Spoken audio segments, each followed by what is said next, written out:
2 year 11 month. आपका सहारनपुर। घर में स्पीच डिले और हाइपर एक्टिव और एंड जिद्दी है और ज़्यादा बच्चों में अब तो खेलना स्टार्ट किया है, जब से प्ले स्कूल जाने लगा है ना, तब से वो बच्चों में भी खेलता सोशल था। प्रॉब्लम्स है। Social problem. तो मेन प्रॉब्लम ये नहीं रहता बच्चों में खेलना, हाँ जी। मेन है बच्चों के साथ कैसे खेल रहा है। मैं एक एस्पेक्ट पर डिस्पेक्ट करूँ और बताओ क्या बोलता है क्या नहीं बोलता है। मम्मी पापा बीच में बोला था, हाँ। लेकिन अब नहीं बोल रहे। ABCD ये मैं- रिपीट किया बच्चे ने। रिपीट किया, हाँ जी। रिपीट करता है, आइडेंटिफाई करता है।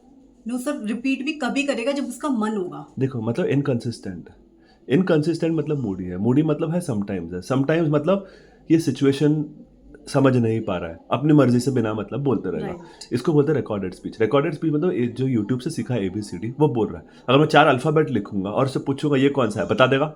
नो। नहीं बताएगा। इसका मतलब आइडेंटिफिकेशन नहीं है, रिपीटेशन है। उसको बोलते हैं रिपीटेशन विदाउट अंडरस्टैंडिंग या फिर रिकॉर्डेड स्पीच है, दोनों में से कुछ भी है। लेकिन इसको स्पीच याद रखो। आप बोले ना स्पीच है, इसको बोलते हैं स्पीच नहीं बोलते।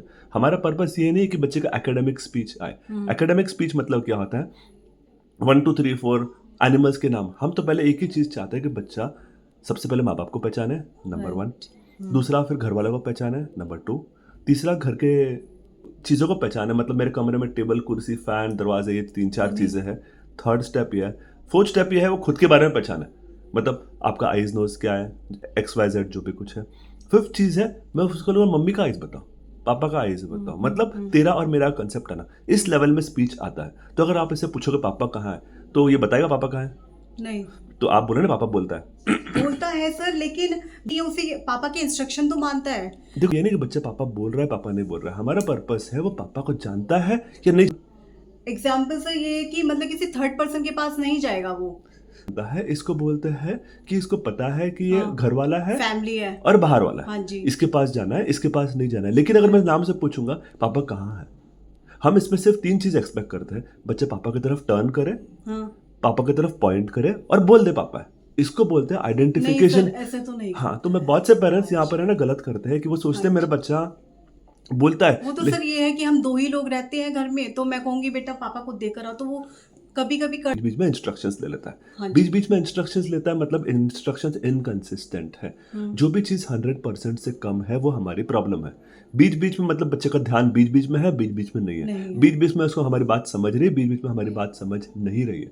अब क्या है, अब आप बोले कि ये चीज़ पापा को देख आओ, अब क्या होगा ना, उसको बेसिक काम आ जाते हैं, ये रख दो, ये उठा लो, ये कर लो। या फिर खाना अपने आप से खा लेना, पानी पी लेना, ये अगर सब तो मैं कर लेता है। अगर हाथ में पेन दूंगा उसको बोले पापा को दे आओ, दे आएगा? नहीं देगा। फिर इंस्ट्रक्शन कहाँ माने उसने, बताओ? आप बोले इंस्ट्रक्शन माने, ये बहुत बेसिक इंस्ट्रक्शन है। अगर मैं इंस्ट्रक्शन इसको ट्विस्ट कर दूंगा, ये ग्लास है ना, आप बोलेगा पापा को दे आओ, ये कर पेगा। मैं बोलूँगा ग्लास टेबल पर रख दो, रख देगा? नहीं। मैं बोलूँगा अगर हम कहेंगे कि बेटा इसको यहाँ रख दो तो कर देगा। यहाँ नहीं, हम इशारा नहीं दे रहे इसमें।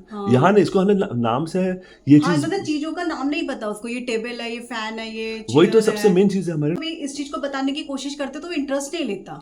बिकॉज उसकी दुनिया कौन सी है, टीवी वाली दुनिया। हाँ जी। उसको सिर्फ एक ही चीज पसंद है, मुझे टीवी लगा के दे दो, फोन लगा के दे दो, हाँ वहां जी। पे बैठ के खुश रहेगा। अगर वो नहीं रहा तो इतना जिद्दी हो गया। तो पहली प्रॉब्लम यह है कि स्पीच नहीं है, दूसरा अंडरस्टैंडिंग नहीं है, तीसरा पेशेंस नहीं है। इंस्ट्रक्शंस बहुत बेसिक इंस्ट्रक्शन, अगर आप 100 में से मेरे से परसेंटेज पूछोगे मैं तो सिर्फ 5% ही दूंगा, 95% नेगेटिव है ये।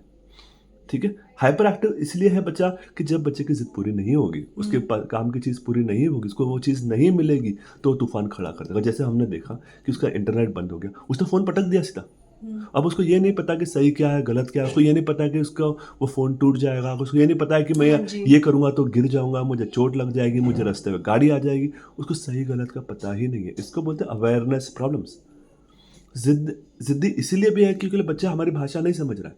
अगर मैं उसको बोलूँगा बैठ जाओ तो वो नहीं बैठेगा, मैं उसको बोलूँगा अभी खाना खा लो, उसको पता नहीं। जब उसको जो मन करना है वो करेगा, क्योंकि उसको अंडरस्टैंडिंग नहीं। अब जो चीज़ उसके हिसाब से नहीं होगी वहाँ पे तो तूफान करने वाला है, वहाँ पे जिद्दी होगा। तो ये नहीं कि जिद्दी है, वो जिद्दी इसीलिए क्योंकि अंडरस्टैंडिंग नहीं। आपकी फिर से स्पीच की प्रॉब्लम घूम फिर के एक ही प्रॉब्लम पे आएगी, लिसनिंग, सुनना, अटेंशन, ध्यान देना, नाम पे रिस्पॉन्ड करना, लोगों को पहचानना और इंस्ट्रक्शंस। ये 5 चीज़ें जब तक आएगी नहीं तब तक बच्चे का अंडरस्टैंडिंग कहाँ से आएगा। मैं अगर बोलूँगा अभी ये मत करो तो उसको मत करो का मतलब पता ही नहीं है। उसको तो एक ही पता है मेरे को तो खाली बाहर जाना है अभी, तो कहाँ से करेगा वो। तो हम कभी भी स्पीच पे वर्क नहीं करते। हमेशा मैं सारे पेरेंट्स को, आपने मेरे यूट्यूब नहीं करते हैं, हम सिर्फ अंडरस्टैंडिंग पे वर्क करते हैं, क्योंकि अगर अंडरस्टैंडिंग आ गई तो सारी चीज़ें आ जाती हैं। देखो बच्चे को स्कूल में जाने के लिए ना हमारा पर्पस क्या है, बच्चे को स्कूल के लिए रेडी करो। स्कूल के लिए रेडी करने के लिए बच्चे को सिर्फ अंडरस्टैंडिंग ज़रूरी है। मतलब बच्चे ने अगर टीचर बोलेगी तो बैठ जाओ तो बैठ जाओ, टीचर बोलेगी पेन निकालो तो पेन निकालो, टीचर बोलेगी बुक निकालो तो बुक निकालो, टीचर बोलेगी लिखो तो लिखो टीचर बोलेगी पेन को बैग में रख दो तो बैग में रख दो, ये बॉल उस लड़के को दे दो, ये बॉल उस लड़के, ये बॉल इस ड्रॉर में डाल दो, इस ड्रॉर में डाल, चलो हम बाहर खेलने जाते हैं, हम ये काम। तो बच्चे का स्कूल का पर्पस एक ही है, अटेंशन, नंबर 1 ध्यान देना, दूसरा सुनना, तीसरा अंडरस्टैंड करना, चौथा कमांड्स। बच्चा बोल रहा है या नहीं बोल रहा है, स्कूल वालों को फर्क नहीं पड़ता, क्योंकि स्कूल वालों को तो एक चाहिए ना, बच्चे ने शैतानियां नहीं करने, दूसरे बच्चों को सिटिंग दे रहा है, बच्चा एक्टिविटी कर रहा है वहाँ पे, एक्चुअली वही एक्टिविटी कर रहा है जो टीचर बोलेगी वो कर रहा है बच्चा, तो उनको कोई प्रॉब्लम नहीं ना, चाहे वो लिख के कर रहा है, चाहे वो डांस करके कर रहा है, अगर दूसरे बच्चे को डिस्टर्ब नहीं करता तो बच्चा स्कूल रेडी है।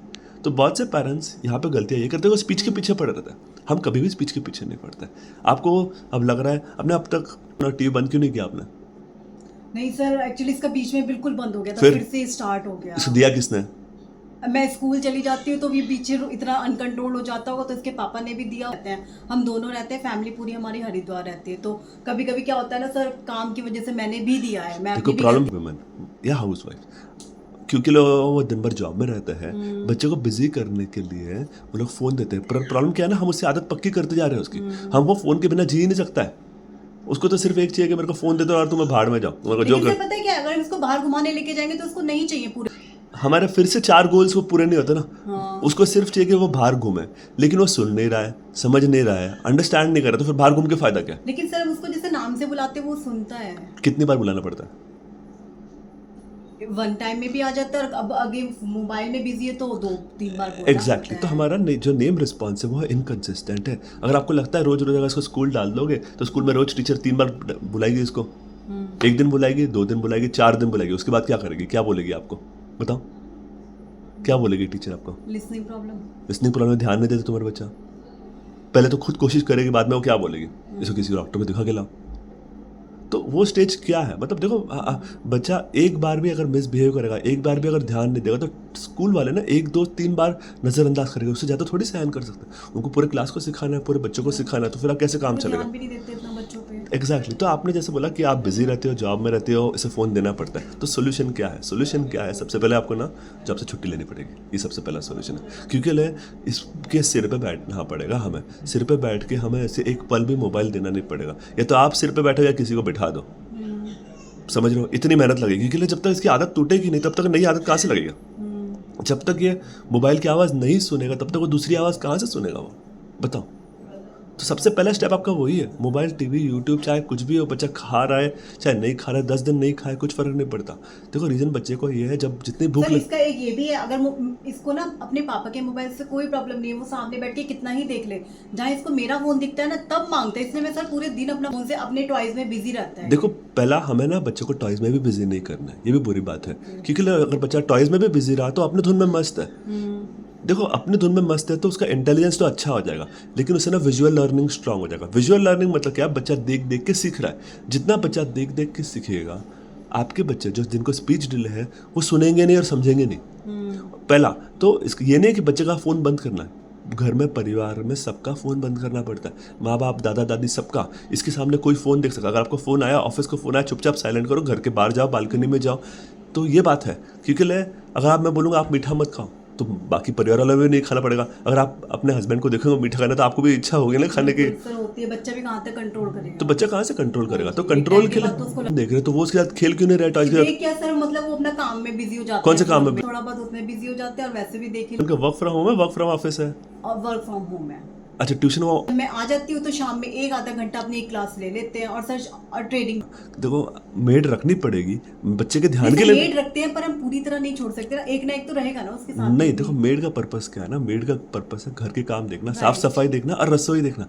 आपका काम है दोनों का बच्चों को देखना। वो तो सर पेरेंट्स ही देख पाते हैं, पेरेंट्स ही देख पाएगा। मुझे लगता है ना, मुझे लगता है अभी हस्बैंड को भी थोड़ा सा अपना वर्क और पर्सनल लाइफ को बैलेंस करना पड़ेगा। आपको हो गया और आप पे ना 2 साल 11 महीने हो गया। देखो अच्छी बात है, आप दोनों बहुत अच्छे एजुकेटेड हो, दोनों टीचिंग बैकग्राउंड से हस्बैंड सर मैं असिस्टेंट टीचर हूँ, बेसिक डिपार्टमेंट 2-3 है अभी। तो अभी बेसिक क्लासेस सिखा देखती हूँ ना वहाँ बच्चे छोटे छोटे आते हैं, तो मुझे भी लगता है मेरे बच्चे में वो चीज़ नहीं है इस एज के अकॉर्डिंग, तो फिर वहाँ से मुझे और आपको कब से लगा कि गड़बड़ है? सर मुझे तो लग रहा था, फिर ये कह रहे थे कि नहीं कुछ बच्चों, एक्चुअली इनकी फैमिली में भी 2-3 बच्चे हैं ना, तो उनका भी डिले ही रहा है, देखो इसमें ना हाइपर है बच्चे वो, और डिले रहा है स्पीच का, तो कह रहे हो जाएगा, लेकिन अक्सर कुछ ज़्यादा ही इशू लग रहे थे देखो मुझे भी। अगर बच्चा बोल नहीं रहा है तो ठीक है, बच्चा बोल नहीं रहा है, सुन रहा है, समझ रहा है, अंडरस्टैंड कर रहा है, कमांड ले रहा है और जिद्दी नहीं है, तो स्पीच डिले एक्सेप्टेबल है। लेकिन अगर स्पीच डिले के साथ में हाइपर एक्टिविटी है और बाकी अंडरस्टैंडिंग प्रॉब्लम है तो ये एक्सेप्टेबल नहीं है। करता है वहाँ पे खाने पीने में बिजी हो जाते हैं, या फिर कोई जैसे डीजे वगैरह तो उस पे खेल लेता है, मतलब इसका normal खेलना, रहा है इसका सर। खेलना और बाकी बच्चों का खेलना में क्या फर्क है? समझो 10 बच्चे खेल रहे करता 2-3 बच्चे होंगे, एक तो या तो उन्हें धक्का देगा या उनके साथ फुटबॉल से खेल लेगा। हैं। अगर आपको लगता है धक्का ये देगा तो बाकी बच्चे इसको खेलने के लिए साथ में रखेंगे नहीं रखेंगे? नहीं रखेंगे। तो फिर आप बोले ना आप बच्चों के साथ खेलता है। हाँ, वैसे ज्यादा नहीं खेलता सर, जैसे झूले होते हैं ना, तो बैक टू बैक बच्चे बैठे हैं तो उनके साथ साथ झूल लेगा, जैसे ये झूल रहा है पीछे से और बच्चे आ रहे हैं, तो काफी हैप्पी रहता है ये। तो हैप्पी रहना अलग बात है, हाँ। सिचुएशन के हिसाब से समझ के खेलना अलग बात है। आपको लगता है सिचुएशन समझ के खेलता है कि सिर्फ खुश रहना? मतलब वैसा नहीं, वो अंडरस्टैंडिंग नहीं जो मैं भी देखती हूँ, क्योंकि होता है ना बच्चों को सेटिंग करा के मैं भी कुछ सिखाना चाहूँ, बेटा ये नोज है ये आईज है, तो वो बैठना ही नहीं चाहता।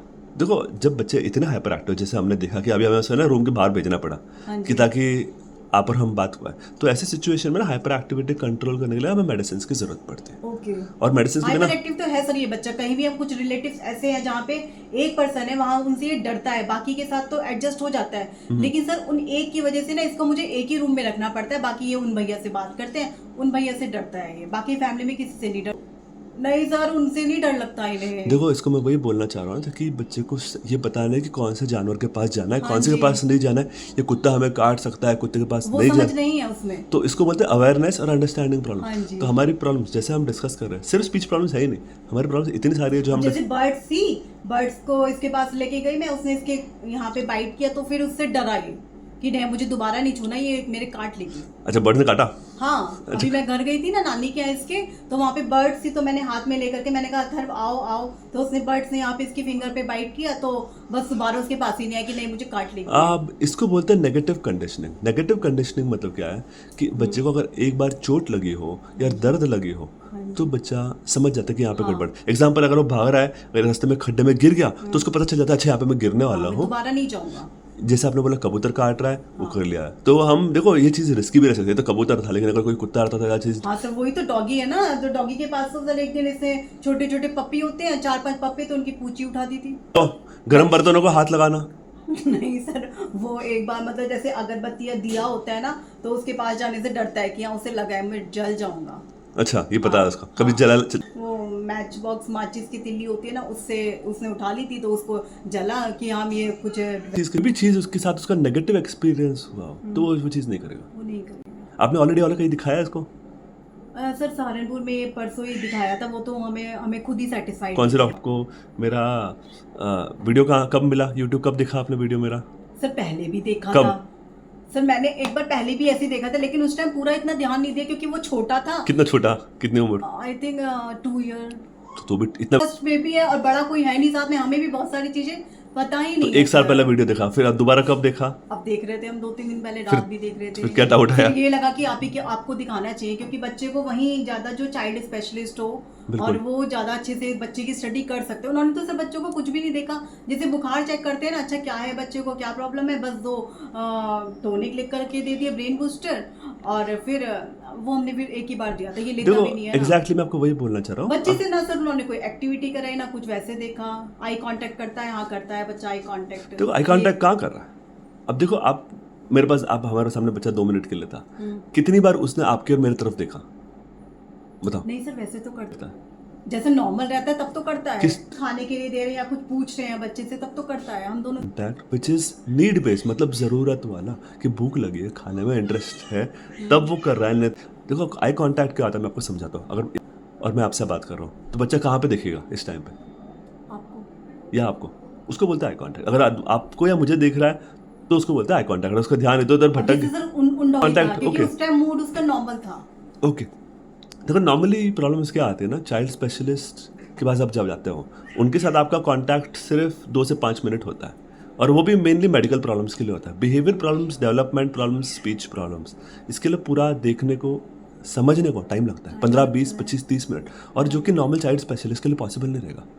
इसीलिए मतलब बहुत से पेरेंट्स इसीलिए डिले हो जाता है कि हमारे बच्चों को डॉक्टर ने बोला ही नहीं से कोई प्रॉब्लम है, क्योंकि उन्हें टाइम भी नहीं है देखने के लिए, और ना आपकी प्रॉब्लम समझने को टाइम है। हम सिर्फ आधा मिनट के लिए देखेंगे, अच्छा ठीक, तो कुछ भी ऑब्जर्व नहीं कर सकते ना बच्चे का। बिल्कुल। अब दूसरा फ़र्क क्या है, चलिए मुझे आधा मिनट में देख के समझ जाता है, लेकिन बच्चे को मैंने आधा मिनट देखा, लेकिन आपको समझाने को तो 20 मिनट लगेगा ना, ज़रूरत भी नहीं। और आपसे सवाल जवाब करके मुझे और भी अंदाज आ गया कि बच्चे की कमियां क्या है, तो मुझे एक्चुअली बच्चे को देखने की ज़रूरत भी नहीं पड़ती। मैं जो सिर्फ, मेरे पास बहुत सारे पेरेंट्स वीडियोस भेजते हैं, मैं उनको बोला वीडियोस भेज दो, फिर मेरे से डिस्कस, हम एक चीज़ असेस नहीं कर सकते, वो है हाइपर एक्टिविटी।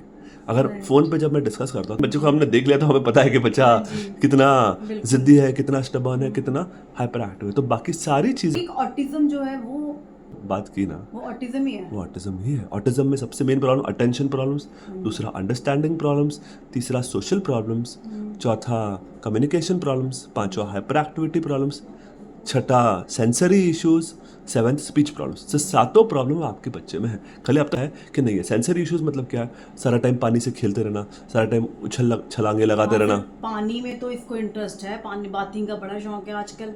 तो उस हर एक चीज़ टच करके देखना, हर एक चीज़ सूंघ के देखना, हर एक चीज़ को लिपट के देखना, कोई पर्टिकुलर चीज़ को हमेशा गले लगा के रखना, नहीं ऐसा नहीं। हर एक चीज़ गिरा के देखते रहना, टायर घुमाते रहना। हाँ, टायर तो घुमाता है सर, गाड़ी के टायर्स घुमाता है, इसको चीजें फेंकने की हैबिट है। टायर्स देखते रहेगा, घूमती हुई चीजें देखते रहेगा, पंखा देखते रहेगा, घड़ी देखते रहेगा, घड़ी के कांटे देखते रोड पे भी हम लेके जाते हैं तो ट्रक वगैरह के टायर को देखता रहता है। तो इसको बोलते हैं स्टिमिंग। स्टिमिंग मतलब एक तरह का सेंसरी इशू है, मतलब बच्चों को सिर्फ घूमती हुई चीज़ें पसंद है। घूमती हुई चीज़ें मतलब घड़ी के कांटे भी रह सकते हैं, छोटे फैन के पंखे भी रह सकते हैं, कि कोई भी चीज़ रहेगा उसको घुमाते रहेगा, पेन रहेगा उसको घुमाते रहेगा, बॉल रहेगा उसको घुमाते रहेगा। उसको खेलने में इंटरेस्ट नहीं है, उसको सिर्फ घुमाने में इंटरेस्ट है। उसको बोलते हैं सेंसरी इश्यूज या कि स्टिमिंग। नहीं सकती है ना, शेप्स प्रॉपर लगा लेता है। देखो इसको बोलते हैं विजुअल इंटेलिजेंस। विजुअल इंटेलिजेंस मतलब क्या, मैचिंग। मतलब उसने देखा ट्रायंगल और ट्रायंगल के ऊपर रख दिया, वो तो कर लेता है। अगर मैं उसको बोलूंगा बिना इशारे के, चलो एक ट्रायंगल उठा दो, ट्रायंगल लगा दो, नहीं, वो है विजुअल लर्निंग, मतलब देख के नकल करके कॉपी करना। तो ऑटिज्म वाले जो बच्चे रहते हैं ना, उसमें नकल करने वाले एक्ट समझदार रहता है। लेकिन अगर आप उनको बोल के करोगे तो नहीं करेगा। एग्जाम्पल, अगर आपको बाहर जाना है तो आपको पर्स भी दे देगा, आपको जूते भी दे देगा। हाँ जी। वो पापा को नहीं देगा, क्योंकि उसको वो पता है कि ये पर्स और ये जूते आप पे मैच करते हैं। लेकिन अगर मैं कमांड चेंज कर दूंगा, उसको बोलेगा मम्मी का पर्स उठा दो और पापा को दे दो, कर पाएगा? नहीं कर पाएगा, क्योंकि उसको नाम से ये नहीं पता मम्मी का पर्स है, उसको नाम से पापा ही नहीं पता है, तो ये कमांड नहीं ओबे कर पाएगा। तो जो बच्चे ऑटिज्म वाले रहते हैं उनका मैचिंग बहुत स्ट्रांग है। मतलब उसको बाहर जाना है तो आपको दुपट्टा ला के दे देगा, आपको जैकेट ला के दे देगा, आपको जूते ला के दे देगा। जैसे पापा रेडी हैं, उससे पता है पापा बाहर जाने वाले हैं तो मेरे को भी जाना है। हाँ, तो वो वहाँ पर थोड़ा सा गलत समझ जाते हैं कि मेरा बच्चा बहुत समझदार है। समझदारी में हमें कोई डाउट नहीं है, इंटेलिजेंस में भी हमें डाउट नहीं है। विजुअल लर्निंग ऑटिज्म वाले बच्चों का स्ट्रांग रहता है। मतलब विजुअल लर्निंग मतलब वाला शेप्स मैच करता है, अल्फाबेट मैच कर लेगा, कलर्स मैच कर लेगा, नंबर्स मैच कर लेगा। बच्चों के वो तो मैचिंग पूरा बिठा लेगा वो बच्चा। वो हमें चाहिए ही नहीं ना। जितना उसका मैचिंग स्ट्रांग होगा उतना उसका कम्युनिकेशन खराब होगा। तो हमारा काम लिसनिंग, अंडरस्टैंडिंग, अटेंशन, ये 3 गोल्स पे ही हम हमेशा काम करते हैं। ठीक है, तो अभी पूछ रहे थे रिकवरी का प्रोसेस कितना है। देखो आपका बच्चा 2 साल 11 महीने का है, उसका अंडरस्टैंडिंग, कम्युनिकेशन अंडरस्टैंडिंग मतलब वर्बल अंडरस्टैंडिंग 12 से 15 महीने के बच्चे जितना है, मतलब वो 1.5 से पौने 2 साल पीछे है। हमारा पर्पस क्या है, अगले 1 साल में हमें अगले 1 साल का भी कवर करना है और पिछले पौने 2 साल का भी कवर करना है। मतलब हमें 1 साल में 3 साल की मेहनत लगने वाली है पहला। तो इतना टाइम लगता है, कम से कम 1-1.5 साल का प्रोसेस है। आप बोले स्पीच आएगी कि नहीं आएगी, बताओ क्या क्वेश्चन था आपका फिर से? हाँ जी सर, कि जैसे आपने बोला कि बच्चे के सिम्टम्स जो है ऑटिज्म वाले बिल्कुल हैं, जी। तो इस केस में स्पीच कितना डिले रहता है या फिर आता है या नहीं आता, ये है मेरा क्वेश्चन। मैं आपको, स्पीच हमारा मेन टारगेट है ही नहीं, हमारा मेन टारगेट है अंडरस्टैंडिंग। स्पीच सबसे लास्ट गोल है। स्पीच देखो आपने जैसे क्या बोला, आपका बच्चा वर्ड्स ऑलरेडी बोल रहा है, लेकिन वो है वर्ड्स विदाउट अंडरस्टैंडिंग। हमें मीनिंगफुल वर्ड्स नहीं है। हमारा पर्पस क्या है, उसकी जो मीनिंगलेस स्पीच है उसको मीनिंगफुल में कन्वर्ट करना। स्पीच तो ऑलरेडी है उसकी, बट वो कुछ काम की नहीं है ना। तो जब तक अंडरस्टैंडिंग बिल्टअप नहीं होगा, अंडरस्टैंडिंग बिल्टअप करने का हमें लग जाता है लगभग आज की डेट से 3 से 6 महीने लगने वाले हैं। 3 से 6 महीने, वो भी तब अगर आप पूरा जोर लगाओगे। तो पूरा जोर मतलब सारे काम धंधे बंद, घर के काम धंधे बंद, ऑफिस वाले काम धंधे बंद, सिर्फ आपका एक ही काम रहेगा, बच्चे पर ध्यान देना। और जो एक्टिविटीज़ मैं आपको बताऊंगा, मैं बहुत सारी एक्टिविटीज़ बताता हूँ, मैं पेरेंट्स बहुत काम कराता हूँ, आपको 1 सेकंड खुद के लिए भी टाइम नहीं बचेगा। हस्बैंड को भी बहुत कॉम्प्रोमाइज़ करना पड़ेगा, क्योंकि ऑब्वियसली दोनों का पर्सनल, दोनों का बैलेंस है। बीच में सर बच्चे ने जो वर्ड्स पकड़े थे ना वो अब 10 to 15 डेज से वो वर्ड्स भी नहीं पकड़ रहे हैं। जितना बच्चे को टीवी दिखाओगे ना वो सर हाँ बच्चा बीच में सर जैसे उसका फोन छूटा था ना, और सर हमने ना पीछे 1 मंथ उसकी एक स्पीच थेरेपी भी कराई थी गुड। तो कितना फर्क पड़ा? जनवरी में। तो फर्क क्या सर, वहाँ पे वो था ना, कैबिन बने हुए थे तो उसको पता नहीं वहाँ का एटमॉस्फेयर अच्छा नहीं लगता था, पूरे टाइम रोता ही रहता था। और वहाँ भी सर वो क्या करते थे, इसको बिठाने वहाँ पे उसको शांत रखने के लिए फ़ोन दिखाते थे। जो हम छुड़वाना चाह रहे थे वो वहाँ उसको फ़ोन दिखाते थे, और बीच में 2-3 बार उसकी स्पीच की एक्सरसाइज कराते थे। बिल्कुल जी। अभी अब आपने 1 महीने का स्पीच थेरेपी छुड़वा क्यों दिया? सर बच्चा मतलब एडजस्ट ही नहीं हो पा रहा था वहाँ पे एग्जैक्टली सर। एग्जैक्टली। देखो और कभी फिर हमें लगा वो और कमज़ोर हो जाएगा, ऑलरेडी इतना वीक है वो बच्चा। देखो आपने कुछ सही किया कुछ गलत किया। क्या हाँ सही जी। किया मैं आपको बोलता हूँ, बच्चे को थेरेपी की जरूरत है पहला। अब थेरेपिस्ट बच्चे को थेरेपी कितना टाइम देंगे? आधा घंटा 1 घंटा कितना? सर 1 घंटा टाइमिंग था, लेकिन उस 1 घंटे में फ़ोन मैक्सिमम नहीं देखता नहीं था। अब नहीं, प्रॉब्लम 1 घंटा थेरेपी है, बच्चे को 13 घंटे तो बच्चा आपके साथ ही है ना। हाँ जी। तो बच्चा कितना सुधरेगा वो डिपेंड करता है सिर्फ एक ही चीज़ पे कि आप पूरे दिन भर बच्चे को कैसे सिखा रहे हो। वही इंपॉर्टेंट है पहला। थेरेपी कोई ऐसी चीज़ नहीं है कि 1-2 महीने करा लोगे बच्चा ठीक हो जाएगा। मतलब ये हमारे कोई कैंसर का ट्रीटमेंट नहीं है कि 1 महीने का कोर्स कर लिया तो ठीक होगा। थेरेपी मतलब होता है ट्रेनिंग। अगर मैं आपके बच्चे को क्रिकेट की कोचिंग लगाना चाहूँगा, आप सिर्फ 1 महीने कोचिंग लगाओ तो काम चलेगा? नो, कितना टाइम कोचिंग करनी पड़ेगी?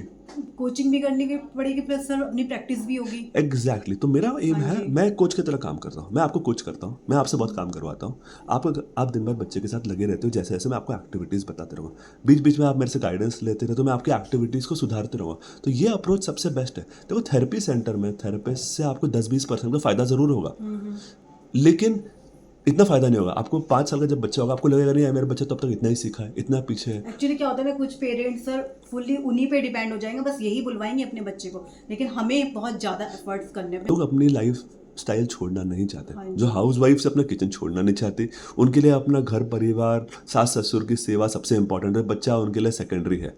उनको लगता है कि ये थोड़ा चीज़ गलत हो जाती है। और दूसरा जो वर्किंग वुमेन है जैसे आप है, आपको लगेगा वर्किंग वुमेन आप है तो आपको लगेगा मैं 9 से 6 जॉब करूँ पहले, फिर उसके बाद थोड़ा किचन में काम करूँ, फिर 1 आधा घंटा बच्चे को के लिए टाइम टाइम ही दो, नहीं बच पाता तो है टाइम फिर। कहाँ से बचेगा? हाँ और इन बच्चों जो स्पीच डिले हाइपर एक्टिव है ना, इसमें रिक्वायरमेंट बच्चे की आपके साथ रोज आधा पौना 1 घंटे में काम चलने ही नहीं वाला है, कम से कम 12-14-16 घंटे लगते हैं। अरे उतना इस बच्चे को अपनी बहुत सारी एक्टिविटीज़ करनी पड़ती एक्टिविटी करनी है। तो हम बहुत सारी एक्टिविटीज़ कराएंगे, और सारी एक्टिविटीज़ की टेक्निक इंपॉर्टेंट। टेक्निक कोई डिफिकल्ट नहीं है, टेक्निक समझने को आपको 1-2 महीने लगेगा। अब मेरे पास जो बहुत सारे पेरेंट्स आते हैं 1-2-3 महीने में हम थेरेपी सारी उनको ट्रेन कर देते हैं, ताकि आपको फिर 3 महीने के बाद आपकी और मेरा इंटरेक्शन सिर्फ महीने में 1 आध बार होता है। पहले 3 महीने में आपका और हमारा इंटरेक्शन हफ्ते 2 हफ्ते में होगा, मतलब अगले 3 महीने में हमारे लगभग 6 से 8 डिस्कशंस हो गए। उसके बाद आप एक्सपर्ट हो जाते हो। आपको मेरी ज़रूरत सिर्फ महीने में 1 आध बार होती है, और वही मोस्ट इंपॉर्टेंट है। मेरी कोशिश ये है आपको इंडिपेंडेंट बनाना। इसके लिए देखो बच्चा ज़िंदगी और आपके साथ आते रहना है। आप 250 किलोमीटर दूर रहते हो, रोज़ तो आके मेरे से मिल नहीं सकते हो, रोज़ मेरे से फ़ोन पे बात करना भी पॉसिबल नहीं, क्योंकि आप भी बिजी हो मैं भी बिजी हूँ। फ़ोन पे मेरे लिए एक्चुअली बात करना पॉसिबल नहीं, क्योंकि मैं एक के बाद एक दूसरे पेशेंट्स देखते रहता हूँ। तो आपको ये प्रॉब्लम समझनी पड़ेगी, स्टेप बाय स्टेप मैं आपको समझाऊंगा कैसे समझना है, स्टेप बाय स्टेप एक्टिविटीज़ करनी रहेगी। और आप खुद टीचिंग बैकग्राउंड से आपका इंटेलिजेंस भी अच्छा है, तो आपका इंटेलिजेंस और मेरी गाइडेंस के हिसाब से ही हमें काम करना पड़ेगा।